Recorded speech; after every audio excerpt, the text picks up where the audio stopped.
할렐루야. 우리 코로나 기간 동안에 서로 인사도 잘 못했는데 앞으로, 뒤로 한번 인사합시다. 잘 오셨습니다. 반갑습니다. 우리가 사랑한다고 말하면 늘 쑥스럽지요. 정말 한번 우리가 서로 사랑합니다. 한번 고백하기를 원합니다. 사랑합니다.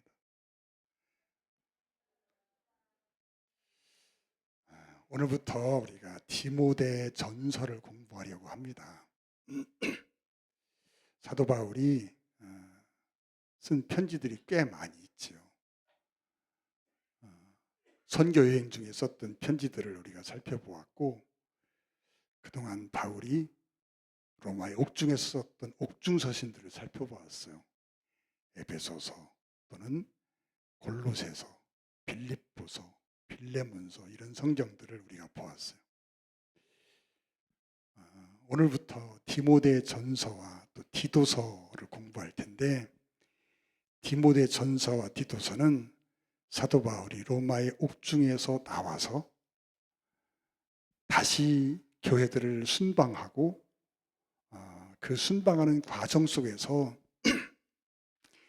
크레타에서 목회하던 디도와 또 에베소에서 사역하던 디모데에게 그 교회의 사역을 위해서 또 목회자를 위한 권면 등을 담아서 썼던 편지가 디모데 전서와 디도서입니다.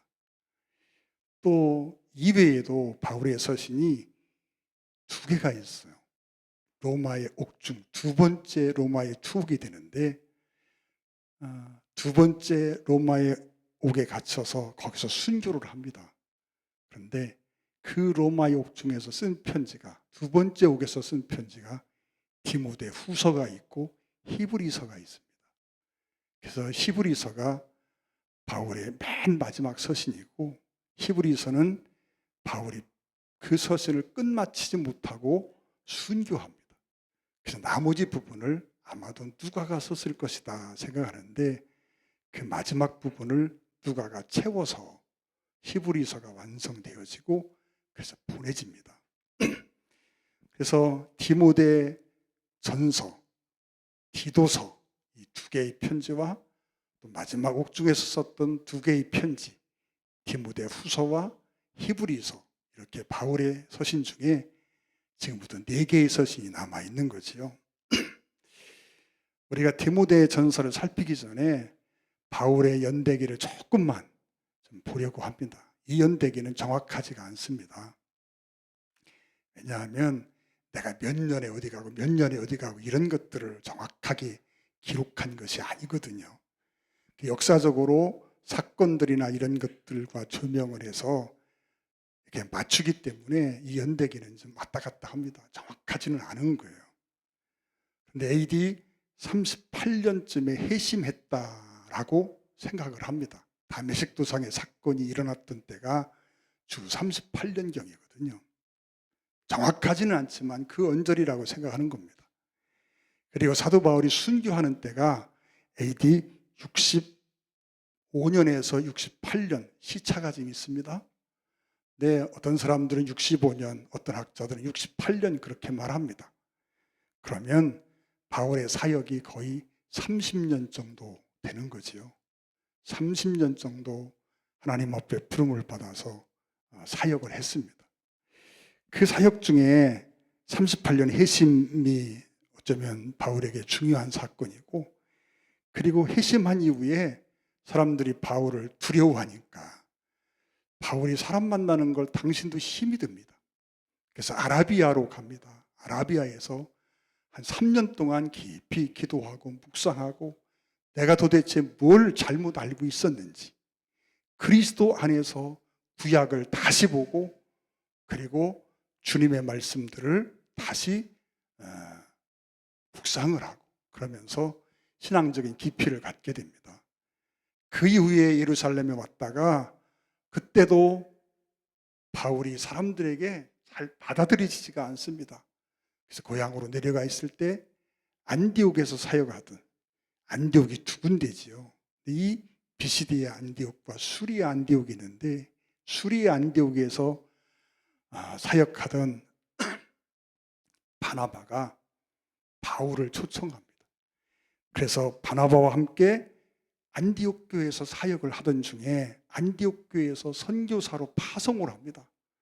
그래서 1차, 2차, 3차 선교여행을 다니고 마지막 3차 선교여행을 마치고 나서 AD 58년경, 정확한 해는 아니지만 아마 그때쯤에 예루살렘에 들어왔다가 체포가 되고 가이사랴 감옥에 2년 동안을 있게 됩니다. 재판도 받지 못하고 2년을 감옥에서 그렇게 세월을 보냅니다. 그러다가 로마로 후송이 되는 기간이, 그 항해 기간이 거의 한 1년 반쯤 된다 그래요. 그 기간을 선교학자들은 4차 선교여행 이렇게 말합니다. 그리고 로마에 와서 로마의 가택연금을 2년 동안을 당합니다. 그러니까 이 가이사라의 2년, 로마의 2년, 중간에 1년 반 정도 하면 5년 반 정도의 세월이지요.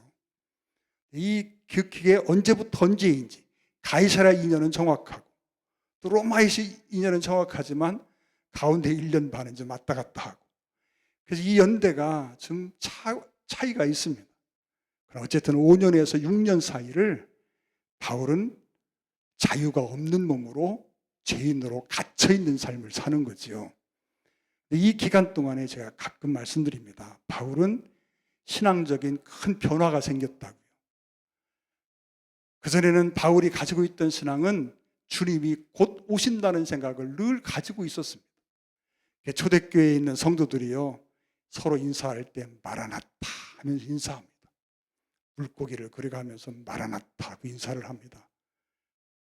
그게 되게 크리스찬이라고 하는 표식이기도 했습니다. 그런데 그러면서 그들이 주님 앞에 주는 그리스도시요 살아계신 하나님의 아들입니다라고 고백하면서 그들이 또 나눴던 이야기가 있습니다. 주님이 곧 오십니다. 조금만 참고 견딥시다. 이렇게 서로를 격려하면서 그들이 신앙생활을 합니다. 그런데 바울이요, 이 4년의 옥중 또는 길게는 거의 6년 가까운 세월 동안 옥에 있으면서 깊은 기도를 합니다. 그러면서 주님이 그렇게 금방 오시지 않는다는 걸 깨달았다 그랬어요. 깨닫고 보니까 주님이 금방 오시는 게 아니라 1000년일지 2000년일지 더 긴 세월일지 모르는 그 긴 세월, 정말 많은 시간이 필요하다는 걸 알게 됩니다. 그때 바울이요, 정말 전율을 느끼면서 깨달은 게 있습니다. 그게 뭐냐면, 그러면 그 오고 가는 긴 세월 동안 누가 이 복음을 감당하느냐라고 하는 거지요. 그러면서 바울이 깨달은 건 교회가 이 일을 감당해야 된다는 거예요. 교회가 든든히 세워져서 오고 가는 그 긴 세월, 1000년, 2000년, 그 오랜 세월 동안 이 복음을 담당할 유일한 기관이 교회인 걸 아는 거예요. 그래서 바울은 평소에는 꿈에도 소원이 서바나까지 가는 거였어요. 로마의 편지를 보내면서도 내가 너희를 거쳐서 서바나로 보내지기를 원한다고 그렇게 소원을 말하기도 합니다. 그런데 바울은요, 로마의 감옥에서 나오자마자 스페인이죠, 서바나가, 스페인으로 가지 않고 다시 당신이 개척했던 교회들을 신방합니다. 교회를 다시 든든히 하고 새롭게 하고 건강하게 해야 될 필요가 느껴진 거예요. 그래서 다시 바울이요, 크레타 섬을 거쳐서 에베소 지역으로 들어옵니다. 소아시아 지역에 들어오는 거죠. 그때 그 교회들의 중심은 에베소 교회였습니다. 그레데 섬에서 디도를 거기 띄워놓습니다. 디도로 하여금 그 섬에 있는 교회들을 잘 다스리고 든든히 세우는 그런 작업을 맡깁니다. 그리고 소아시아에 들어와서는 에베소를 중심으로 해서 주변에 여러 교회들이 있습니다. 에베소의 사역자로 갔지만 에베소뿐만 아니라 그 에베소를 중심으로 있는 교회들을 어떻게 든든히 세울지를 고민을 하고 디모데를 거기 에베소에 사역을 하도록 그렇게 에베소에 디모데를 띄워놓습니다. 그리고 바울은 그 소아시아 몇 교회들을 거쳐가면서 드로아를 거쳐서 마케도니아로 건너갑니다. 배를 타고 마케도니아로 건너가서 빌립보, 데살로니가, 베리아 등등 이런 교회들을 신방합니다. 그리고 맨 마지막 니고볼리에서 대전도 집회를 열다가 다시 체포가 되어 로마로 끌려가 결국은 순교하게 됩니다. 그런데 이 디모데후서는 바울이 이렇게 디모데나 또는 디도를 그레데 섬이나 또는 이 에베소에 띄워놓고 그들에게 그 교회를 맡겨놓고 다른 마케도니아 지역, 지금의 유럽 지역으로 들어가서 이 지역의 교회들을 순방하고 그러던 중에 아마도 빌립보나 데살로니가쯤에서 이 디모데에 보내는 디모데 전서와 디도서를 기록했다라고 생각합니다. 목적은 같습니다. 디도서와 디모데서는 내용에 닮은 꼴이 굉장히 많습니다. 같은 시기에 같은 목적을 가지고 두 제자에게 쓴 편지니까요. 여러분, 오늘부터 디모데 전서를 좀 살필 텐데요. 여러분 1장 1절부터 한번 볼까요? 우리 구주 하나님과 우리의 소망이신 그리스도 예수의 명령을 따라 그리스도 예수의 사도된 바울은요 디모데에게 편지를 쓰면서도 내가 누구인지에 대해서 말합니다. 참 이건 막 철저합니다. 누구 앞에서든지 무슨 편지를 쓰든 사람을 만나든 바울은 늘 내가 누구인지에 대한 걸 말합니다. 디모데가 그걸 모르겠습니까? 수십 년을 같이 했는데 디도가 그걸 모르겠습니까? 그런데도 그렇게 말합니다. 우리 구주 하나님과, 여러분 다른 성경에는 바울이요 구주라는 표현을 써본 적이 한 번도 없습니다. 근데 구주, 명령 이런 표현들이요 이 디모데 전서만 나오는 표현들인데 우리 구주 하나님과 우리의 소망이신 그리스도 예수의 명령을 따라 주님이 명령해서 내가 그리스도 예수의 사도가 됐다. 디모데가 그걸 모를 리가 없잖아요. 수도 없이 들었던 말이고. 그런데 편지를 쓰면서 또 그런 말을 합니다. 이 의미를 생각해 보면서 그런 생각을 합니다. 바울은요 어느 한순간도 자기의 정체성을 잃어버리지 않기 위해서 그렇게 고심하고 애쓴다는 거예요. 내가 누구인지를 안 잃어버리기 위해서. 여러분 가끔은요 목사가요 자신이 목사인 걸 잃어버려. 사람들이요 아니 목사라면 그렇게 행동하면 안 돼요. 그런데 행동을 보니까 저 사람이 지금 자기가 누구인지를 잃어버린 거예요. 집사인데요 하는 짓을 보니까 집사가 아니요 내가 집사인 걸 잃어버린 거예요. 집사가 집사처럼 살아야 되는데 아니야. 성도가 성도다워야 되는데 아니에요. 자기가 성도인 걸 잃어버리는 거예요. 참 무서운 거예요. 여러분 국회 안에 수많은 크리스찬들이 있어요. 어느 날 보면요 저 사람이 진짜 크리스찬 맞나? 국회의원일지는 모르지만 크리스찬은 아니에요. 왜요? 내가 국회의원이기 이전에 나는 그리스도인이라는 사실을 잃어버리면 안 되는데 그 위치에서 내가 누구인가를 잃어버리고 사는 거예요. 바울이 뻔히 하는 사실을 왜 디모데에게까지 편지를 쓰면서 그런 말씀을 하고 있을까요? 바울도요 자기 정체성을 잃어버리지 않으려고 몸부림치는 거예요. 우리는요 잠시 한눈 팔면요 내가 목사라고 하는 걸 잃어버리고 장로라는 걸 잃어버리고 성도라는 걸 잃어버리고 삽니다. 여러분 목사면 그러면 안 되고 장로면 그러면 안 되고 성도면 집사면 절대 그러면 안 되는데 왜 그래요? 그 순간 자기를 잃어버린 거예요. 내가 누군지를 모르는 거예요. 바울은요 누구 앞에 서든지 무엇을 하든지 어떤 환경에서든지 내가 누구라는 걸 안 잃어버리려고 했어요. 여길지어다 여길지어다 여길지어다 로마서에서 말하잖아요. 나를 내 스스로가 목사로 여겨야 돼요.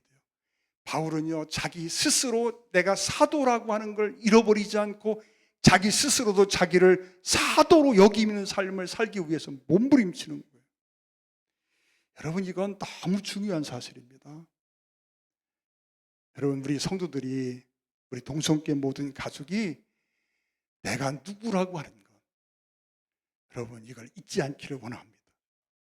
어떤 사람이 국회의원이 청문회 중에 또는 뭐 상임위원 중에 뭔 짓을 하다가 난리가 나서 요즘 아주 망신을 당하고 있어요. 왜요? 그 순간 돈 버는 생각을 했는데 내가 국회의원이고 지금 이 장소가 상임위원회 장소고 청문회 장소인 걸 모르는 거예요. 그걸 잃어버린 거예요. 내 신분을 잃어버린 거예요. 여러분 이건 무서운 결과를 가져옵니다. 세상 사람도요, 내가 누구인 걸 잃어버리면 망신을 당합니다. 크리스찬도 마찬가지예요. 나는 내가 누구라는 걸 잃어버리면 안 됩니다. 누구 앞에 서 있든 무엇을 하든 나는 누구다, 나는 성도다, 나는 크리스찬이야, 이걸 절대 잊으면 안 됩니다. 2절에 보면 믿음 안에서 참 아들 된 디모데에게 편지하노니 하나님 우리 아버지와 그리스도 예수 우리 주께로부터 은혜와 긍휼과 평강이 내게 있을지어다. 여러분 여기 독특한 표현이 하나 나옵니다.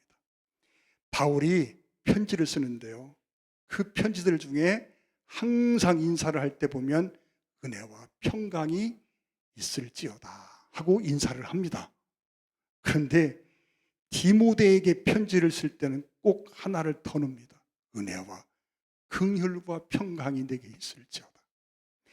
여러분 디도에게 편지를 쓸 때도 은혜와 평강이 있을지어다.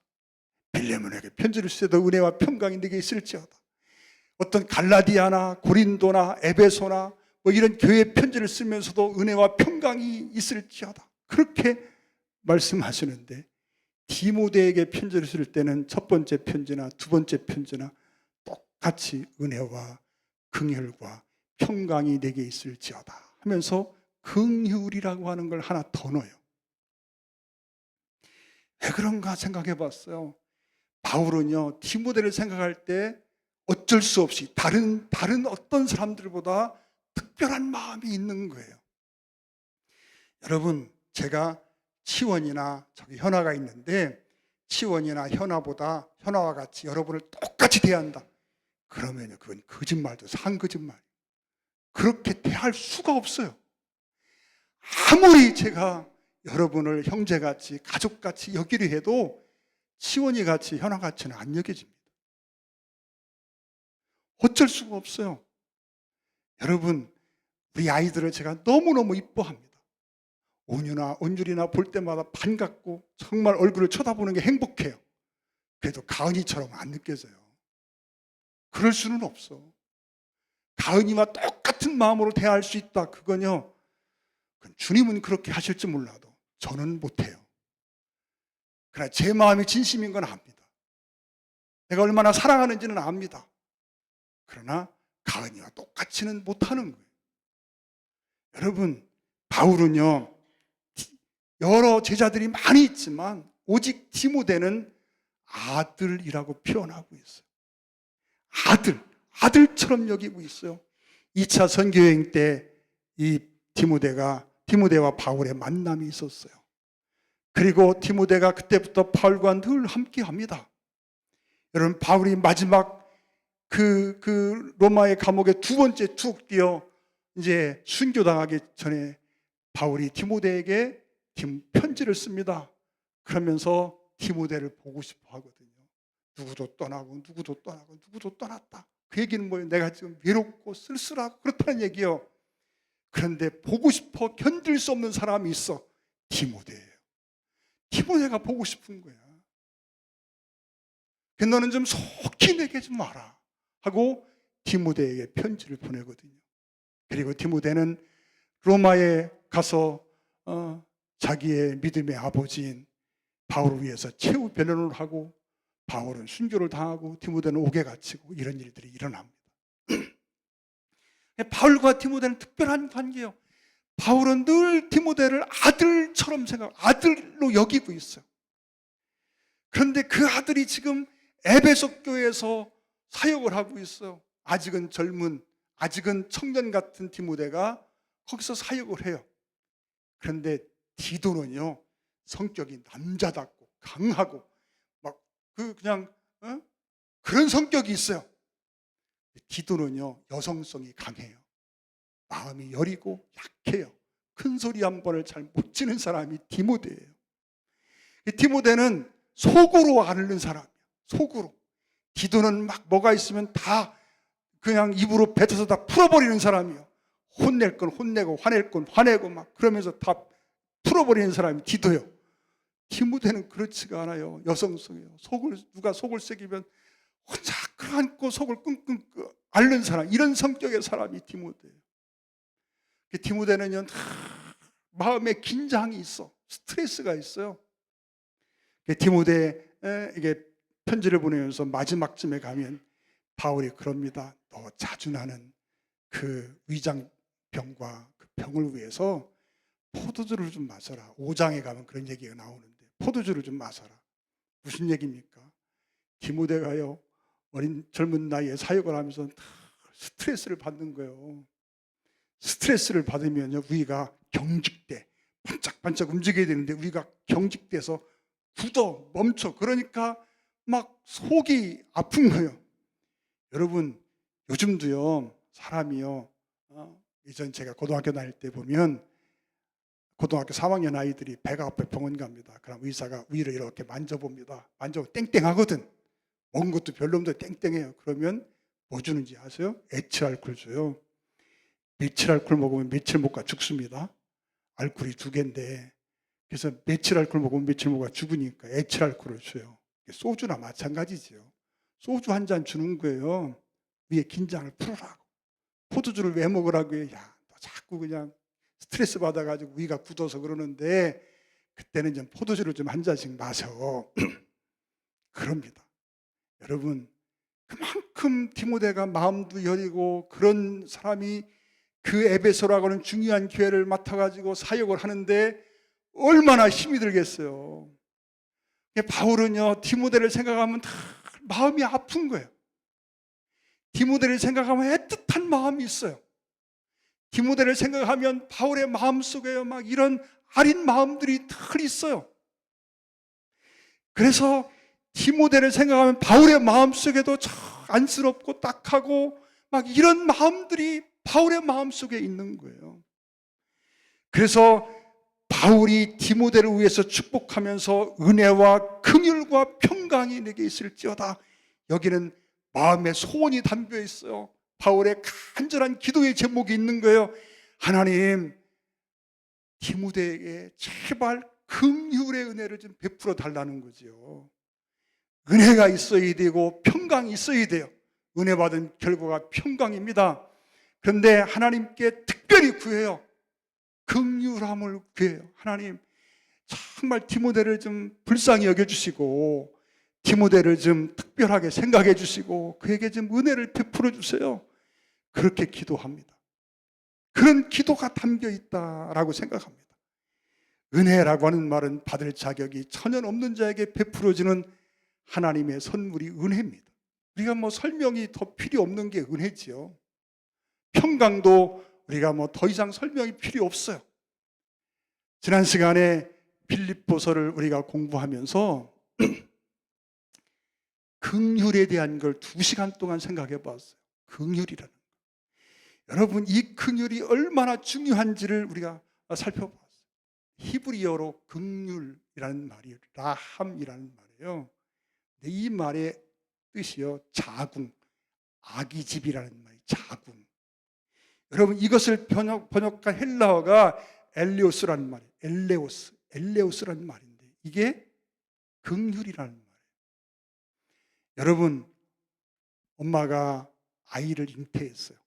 그 아이 본 적 있어요? 소리를 들어본 적 있어요?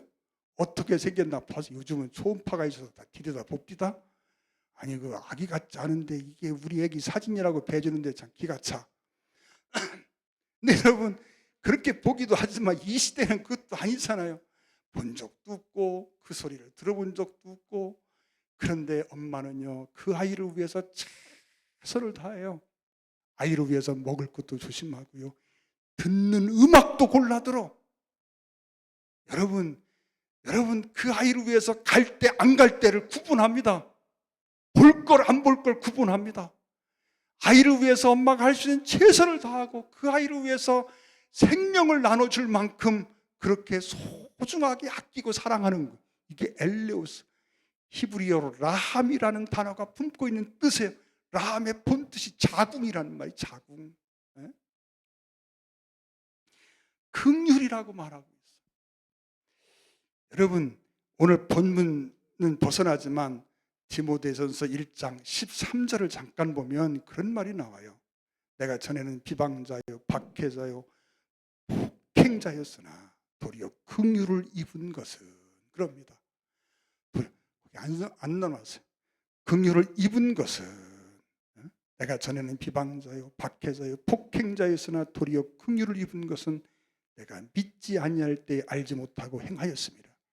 사도 바울이 내가 전에는 폭행자였대. 비방자고, 폭행자고, 박해자고, 예수 믿는 사람 잡아서 죽이고 감옥 보내고 별 못된 짓을 다 했어요. 그런데 내가 이렇게 하나님의 일꾼이 된 것은 하나님이 나를 보고 긍휼히 여겨주셨기 때문이라는 거예요. 하나님이 나를 볼 때 분하고 억울하고 저놈 내가 어떻게 하지 막 이런 화나고 이런 모습으로 본 게 아니라 불쌍히 여기는 마음을 가지고 보셔서 하나님의 긍휼하심 때문에 내가 오늘 하나님의 일꾼이 되고 구원받은 하나님의 자녀가 되고 일꾼이 되고 사도가 되어서 이렇게 하나님의 복음을 위해서 일할 수 있는 일꾼이 됐다는 거예요.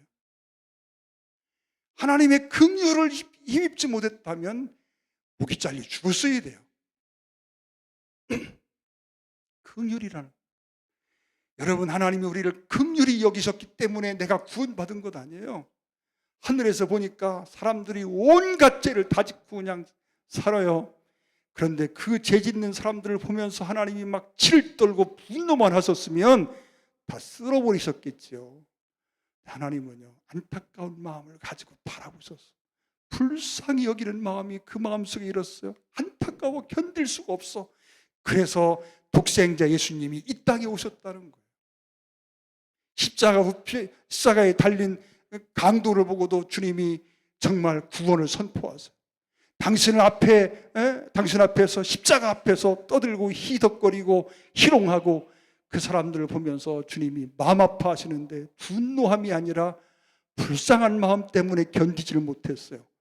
그 주님의 긍휼하심 때문에 우리가 구원받을 수 있었어요. 여러분, 우리의 삶을 한번 보세요. 내가 주님 만나기 전 나를 생각해 보면, 여러분, 주님이 나를 불쌍히 여기지 않으셨으면 내가 어떻게 구원받아요? 복음서에는 16번 긍휼히 불쌍히 여기셨다라고 하는, 주님이, 예수님이 불쌍히 여기셨다는 표현이 나오는데 15번 기적이 따라서 나옵니다. 주님이 불쌍히 여기실 때 기적이 일어났어요. 여러분, 그러면서 주님은요, 우리가 은혜 받은 자처럼 다른 사람들에게 은혜를 베풀며 살고, 내가 긍휼을 입은 자처럼 다른 사람에게도 긍휼을 베풀며 살라고 명령하셨다고 하는 걸 우리는 압니다. 여러분, 마태복음 5장 7절에 긍휼히 여기는 자는 복이 있나니 그들이 긍휼히 여김을 받을 것이요. 산상수훈에서 8가지 복을 말씀하시는데요, 내가 긍휼을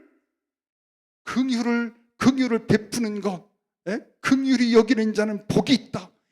긍휼히 여기는 게 얼마나 큰 복인지를 말하고 있어요. 어떤 사람을 정죄하는 심정으로 보는 게 아니라 불쌍히 여기는 마음을 가지고 바라보는 것 자체가 복이라는 거예요. 그게 우리가 복받은 증거라는 거예요.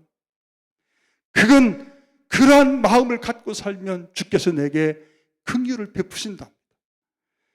야고보서 2장 13절 우리가 전에 살펴봤어요. 긍휼을 행하지 아니하는 자에게는 긍휼이 없는 심판이 있으리라.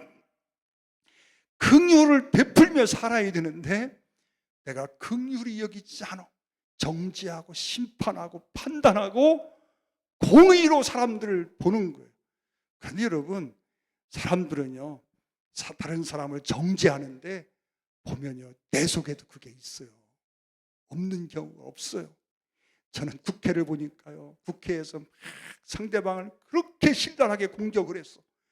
나중에 보니까 그 사람이 그 짓하고 앉았어. 여러분, 이건 참 중요한 거예요. 내가 어떤 순간에요, 사람들을 정죄하는 자리에 있지 않고 긍휼히 여기야 되는 이유예요. 언젠가 내게도 그런 일이 생겨요. 그래서 긍휼히 여기는 게 너무너무 중요하다고 말씀합니다. 그러면서 바울은 그런 말씀을 하고 있어요. 교훈을 주는 목적에 대해서 얘기하는데 다른 교훈이 있대요. 그리고 바른 교훈이 있답니다. 다른 교훈은 뭐 여러 가지가 있겠죠. 율법주의도 있고 뭐 등등 많은 게 있어요. 여러분, 오늘 다른 교훈은 우리가 생각해 볼 필요가 없을 것 같고 우리가 바른 복음의 목적을 잠깐만 살펴보고 말씀을 마치려고 합니다.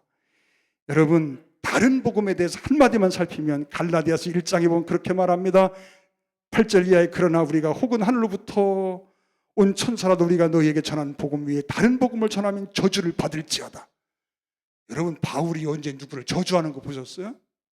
그런데 갈라디아서에서 바울이요 저주를 받을지어다. 또 9절에도 다른 복음을 전하면 저주를 받을지어다. 막 저주를 받을지어다. 바울이 이렇게 강하게 말씀한 적이 없거든요. 여기밖에 없어요. 다른 데는 없어요. 갈라디아서밖에는. 그렇게 막 강하게 다른 복음을 전하는 자는 저주를 받을지어다. 그래서 막 강조해서 거푸 말씀하세요. 이렇게 다른 복음 그 내용들을 우리가 지금 살펴보지 않겠습니다. 바른 복음이 뭔지를 알면 우리가 바른 교훈의 목적이 뭔지를 알면 다른 것들은 사실은 다 구별이 가능합니다. 디모데서 1장 5절에 이 교훈의 목적은 청결한 마음과 선한 양심과 거짓 없는 믿음에서 나오는 사랑이거늘 그럽니다. 세 가지를 말하는데 청결한 마음이라고 말씀하고 있어요. 여러분, 마태복음 5장 8절에 그런 말을 합니다. 마음이 청결한 자는 복이 있나니 그들이 하나님을 볼 것이며. 마음이 청결해야 되는, 깨끗해야 되는 이유가 뭡니까? 마음이 깨끗해야 하나님이 보인답니다. 마음이 오염되어 있으면 하나님이 안 보여. 마음이 오염되어 있으면 돈이 보이고 명예가 보이고 쾌락이 보이고 죄악이 보이고요. 여러분, 이런 것들이 보이지 주님이 안 보여요. 세상과 나는 간 곳 없고 구속한 주만 보이도다. 여러분, 주님만 보입니까? 여러분, 돈이 보이고 명예가 보이고 쾌락이 보이고 세상 재미가 보이고, 여러분, 우리가 보는 것들이 정말 이런 것들일까요? 아니면 주님을 보며 살아가고 있을까요? 여러분, 우리가 정말 마음이 깨끗하지 않으면 주님이 안 보인답니다. 마음이 깨끗해져야 주님이 보여져요. 마태복음 5장 3절에는 심령이 가난한 자는 복이 있나니 그들이 천국이 그들의 것이며, 가난하다, 절대적인 가난을 이야기하는데 배고픔이라고 했죠. 여러분, 이것도 마음이 청결한 것과 사실은 연관이 되어 있어요. 여러분, 깨끗해야 쓰임도 받고 깨끗해야 주님의 인정도 받습니다. 능력 있는 거 좋지요. 그런데 깨끗하지 않으면 하나님이 안 쓰세요. 여러분, 흔한 이야기 합니다. 은그릇이 있고 여기 나무 그릇이 있어요. 물 한번 떠먹는데요, 은그릇은 보니까 거기 뭔가 그만 때가 묻어 있어요. 나무 그릇은요 깨끗이 씻겨 있어요. 물 떠먹는데 뭐 가지고 떠먹어요? 여러분, 가져가라고 하면 은그릇을 가져갈 거예요. 그런데 당장 물 떠먹으라고 하면 나무 그릇을 떠먹습니다. 깨끗한 그릇을 가지고 떠먹어요. 잠재적인 가치는 있을지 몰라도 당장 쓸 수가 없어요. 깨끗해지기 전에는. 능력보다 우선한 것이 깨끗함이에요. 내가 깨끗해져야만 쓰임을 받을 수 있어요. 여러분, 디모데후서 2장 20절 21절에 그런 말씀하잖아요. 깨끗하게 되면 귀 쓰인다고 말씀하고 있어요. 여러분, 깨끗함이 뭐예요? 속죄하는 은총입니다. 우리는 예수 믿고 구원 받았어요. 우리는 근본적으로 하나님과 함께하는 삶, 동행하는 삶을 위해서 절대적으로 필요한 게 두 개가 있어요. 하나는 구원 받는 거예요. 예수 믿고 하나님의 자녀가 되어야 됩니다. 우린 다 그게 됐어요. 그런데 그것만 가지고 안 된다 그랬어요. 우리는 속죄의 은혜를 날마다 누려야 돼요. 우리는요 어느 한 날도 죄와 상관없이 사는 날이 없잖아요. 저 지난번 금요일 그런 말씀 드렸어요. 우리는 매일 저녁 하나님 앞에 치열하게 하루의 삶을 놓고 고백하고 나의 죄를 토로하고, 그리고 그 죄를 깨끗이 씻김받는 속죄의 은혜를 누려야 된다고. 그래서 그거 죄를 회개하는 걸 미루는 것처럼 어리석은 사람이 없어요. 죄가 깨달아지면 즉시로 회개해야 돼요. 한순간도 미뤄서는 안 되는 것이 회개예요. 그래서 우리는 늘 속죄의 은혜가 필요해요. 깨끗함을 받는 것, 뭐요? 깨끗하기 위해서는요, 자주 빨아 입으면 됩니다. 그렇지요?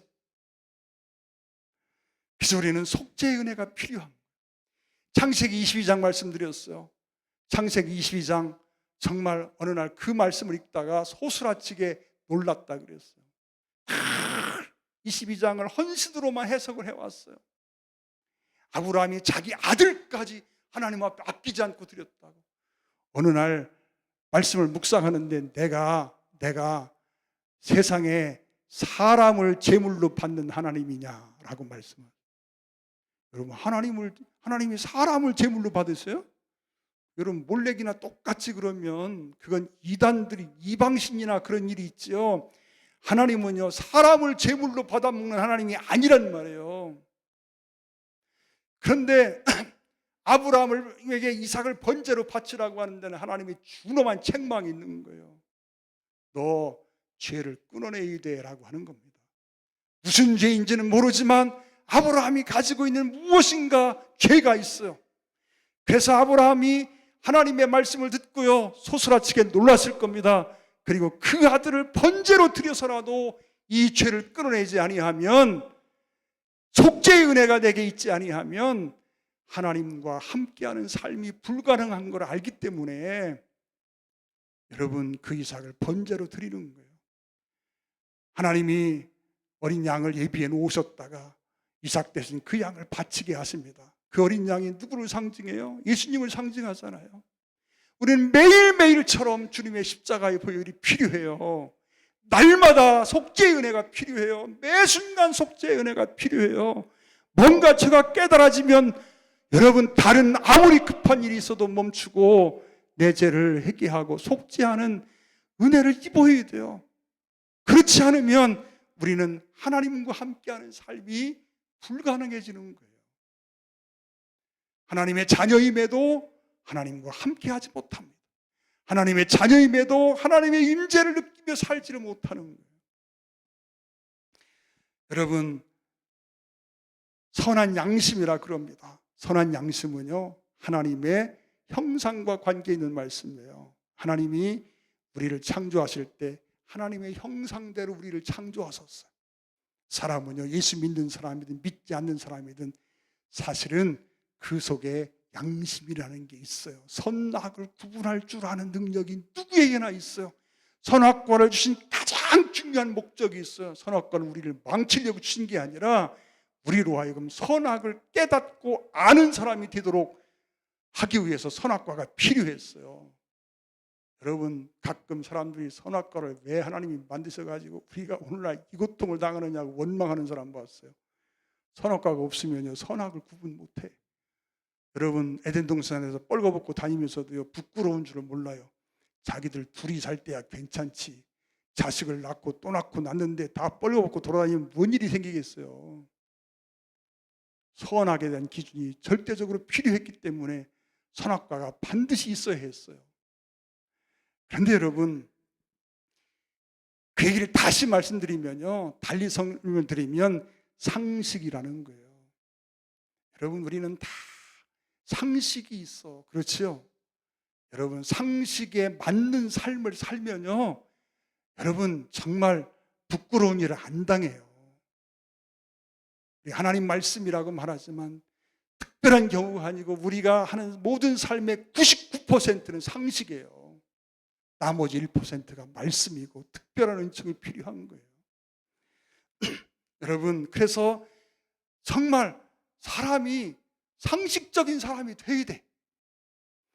거짓된 믿음에서 나오는 사랑이라 그랬습니다. 믿음에도 가짜가 있답니다. 여러분, 내 믿음이 진짜인지 가짜인지 한번 살펴보세요. 사도 바울이 디모데에게 편지를 쓰면서 그렇게 말합니다.